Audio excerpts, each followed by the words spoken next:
Howdy folks, today we're going to be talking about a very important question. We're coming up on Easter, and the question we're going to be discussing is Easter pagan?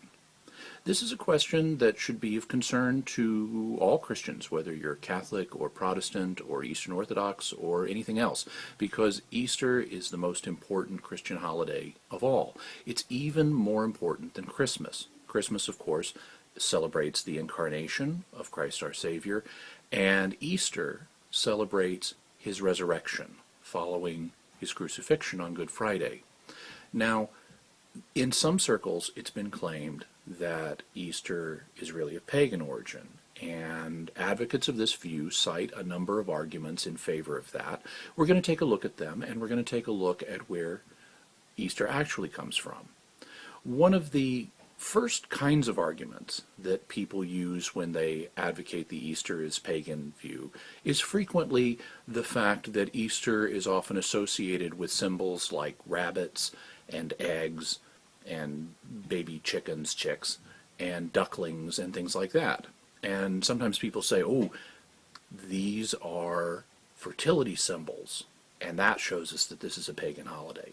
Well, if you think about it, Easter is celebrated in the springtime, and spring is when nature gets fertile again after the rigors of winter. And so these are all spring symbols, and you would expect a holiday that occurs in the spring to have spring symbols associated with it, just as you would expect holidays that occur in the summer to have summer symbols, holidays that occur in the fall to have autumn symbols, and holidays that occur in the winter to have winter symbols. So the association on a kind of folk culture level of Easter with things like bunnies or eggs or chicks or ducklings proves that Easter occurs in the spring, but it doesn't prove that it's pagan. Now, in the case of eggs, there's also a special reason why eggs are associated with Easter. And the reason is that during much of Christian history, Christians in many lands would give up all animal products, including meat and milk and eggs, for Lent. Lent is the period on the church's calendar that leads up to Easter, and it symbolizes the 40 days that Jesus spent in the desert preparing for his earthly ministry, a ministry that then culminated in his death and resurrection. And so, to prepare themselves for the celebration of his death and resurrection, Christians in many places have had this custom of giving up animal products, including eggs. Now, not as many Christians today do that as in the past, but in the past, people would, and there is a certain fact about egg production that may not always be obvious to people today, because we go to the supermarket to buy our eggs, most of us, and so it's not as obvious to us, but it would be very obvious to the people back then that chickens don't stop laying just because it's Lent. So they keep producing eggs all the way through Lent. Many of them, of course, many of the eggs, of course, would go bad, because this was before refrigeration, but still, by the end of Lent, you're going to have a lot of eggs that you need to get rid of that are still good. And so it would be very natural, once the great day of celebration comes and you can celebrate by having meat and milk and eggs, to use up those eggs.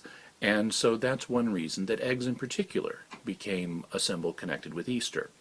Now, there are other arguments that are used, and some of them are based on the name Easter itself. For example, if you read some authors, they'll say, well, the fact that Easter is pagan is shown just by the name itself, because, they'll say, it's derived from the goddess Ishtar. And you can even hear the similarity between Easter and Ishtar. It would seem obvious that they're the same thing, or that they're connected. Well, this is, we're going to see, an example of what linguists refer to as a false etymology. An etymology is the origin of a word, just like the word Christian, for example, comes from the Greek word Christos, which means Christ, or the word pagan comes from the Latin word paganus, which means a person who lives in the country, because, there was more communication in cities where people live close together. And so when Christianity began to spread, it reached the cities first. People could talk to each other and exchange ideas, and it took more time to reach the people in the country. And so the people who lived there, the individual paganus, was not as likely to have heard about Christianity as quickly. And so the word pagan actually ends up coming from a word that means a person who dwells in the country. Those are examples of real etymologies that scholars have studied and we know the backgrounds of. But one of the persistent dangers of doing etymological work is that there are a lot of false etymologies that are out there. They're kind of the equivalent of urban legends. And scholars do a lot of research to try to find out the true origin of words. And sometimes things can be misleading. And the case of Ishtar and how it sounds like Easter is one of those things. It could seem, just if you know nothing else and you're just speculating based on the sounds of the word, it could seem like they're connected. But if you dig a little deeper, you find out that that's really implausible. Ishtar was a goddess. She was an Akkadian goddess, and what that means is she was worshipped in Mesopotamia, or what we today would call Iraq. Also, the Akkadians, now they spoke Akkadian, that was their language, and Akkadian is a Semitic language. That means it belongs to the same language family as Hebrew and Aramaic and Egyptian. English, the language where we call Easter, on the other hand, is not spoken, at least historically, it was not spoken in Iraq. It developed in England, and it's related to certain other languages, but it's not a Semitic language, it's a Germanic language. And so it belongs to the same language family as German and Dutch and Swedish. Now, if you know a little bit about the ancient world, or if you want to do a little research, you could go look at some maps and so forth, you'll see that Iraq is kind of a long way away from England. And there just aren't the kind of cultural and linguistic connections between ancient Mesopotamia and England that would allow the worship and the name of this goddess to get transferred from all the way over there to all the way over there. It's very unlikely, and so there are no scholars who take the idea seriously that the name Easter comes from Ishtar. But some other people will say, okay, maybe not Ishtar, but still a pagan goddess. And they'll point to one named Eostre. Where they get this is from a British scholar and saint who lived in the 8th century. His name was Bede, and he's commonly called the Venerable Bede. And he wrote a very famous work called The Ecclesiastical History of the British People. He described a lot of things going on in his day in England and before. And one of the things he talks about is a particular calendar that was in use locally. And one of the months on this calendar was named Eostre Monath.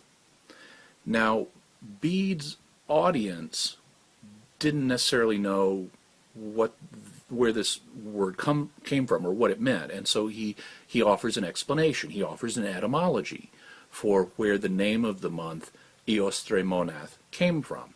And Bede says that the name of the month was based on a goddess that had previously been worshipped in England. Remember, he's writing in Christian times, but he's talking about before that. And he says that there was this goddess that some of the tribes worshipped, named Eostre, and this was her month, basically equivalent to the month of April, which is when Easter commonly falls.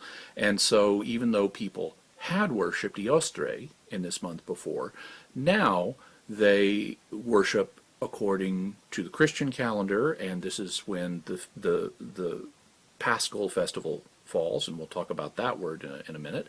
But that's when Easter is, and so that's what's celebrated then now. Well, some people have said, okay, there was this goddess named Eostre, and for a while that had a good bit of traction, at least starting in the 19th century, in some linguistic circles. There was a particular linguist named Yakko Grimm who read Bede's account and tried to reconstruct what the name of that goddess would have been if she had been worshipped more broadly by Germanic tribes outside of England. And he suggested that her name most probably would have been Ostara. Now, Grimm is someone you may have heard of, although you may not know it. He did a lot of very important work in linguistics, and with his brother Wilhelm, he did a lot of very important work in fairy tales. This is one of the two brothers Grimm. And they, wrote books of folklore and literature and fairy tales, including such classics as Hansel and Gretel, and Rapunzel, and Cinderella, and Snow White, and just marvelous children's literature. But it seems that despite what Jakob thought, based on Bede's account, that the idea that there even ever was a goddess named Eostre is just a fairy tale. And a lot of scholars today think that there simply was no such goddess.